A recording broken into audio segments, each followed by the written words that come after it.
ഒരു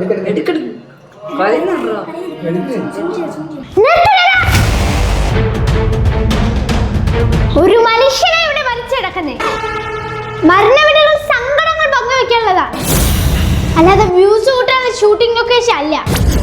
ഒരു ഫോൺ കയ്യിലുണ്ടെന്ന് കരുതി മനുഷ്യന്റെ അന്തസ്സിനെ ചോദ്യം ചെയ്യരുത്. മറ്റുള്ളവരുടെ കണ്ണീര് നിങ്ങളുടെ ഫോണിലെ ക്യാമറ കണ്ണിലൂടെ കാണുമ്പോൾ ഒന്നോർക്കുക, നാളെ നിങ്ങളും ഇതുപോലെ തകരുന്നത് മറ്റുള്ളവർക്ക് വെറും ഒരു കണ്ടന്റ് മാത്രമല്ല.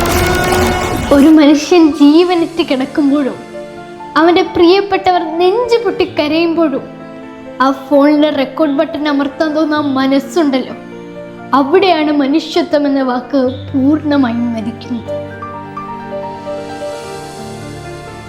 ലൈക്കുകളും റീച്ചുകളും ഒക്കെ നാളെ ഇല്ലാണ്ടാകും, പക്ഷേ ഒരു കുടുംബത്തിൻ്റെ ഏറ്റവും വലിയ ദുരന്തത്തെ സോഷ്യൽ മീഡിയയിൽ വിറ്റ് കാശാക്കിയ ആ ക്രൂരത നിങ്ങളുടെ മനസ്സാക്ഷിയെ എപ്പോഴെങ്കിലും വേട്ടയാടാതിരിക്കില്ല. ഈ മോളെ പറയുന്ന കറക്റ്റ് കാര്യമല്ലയോ? ഇതേപോലുള്ള കോമാളിത്തരങ്ങൾ ഇനി ഒരിക്കലും ഒരു മരണ വീട്ടിൽ നടക്കരുത്.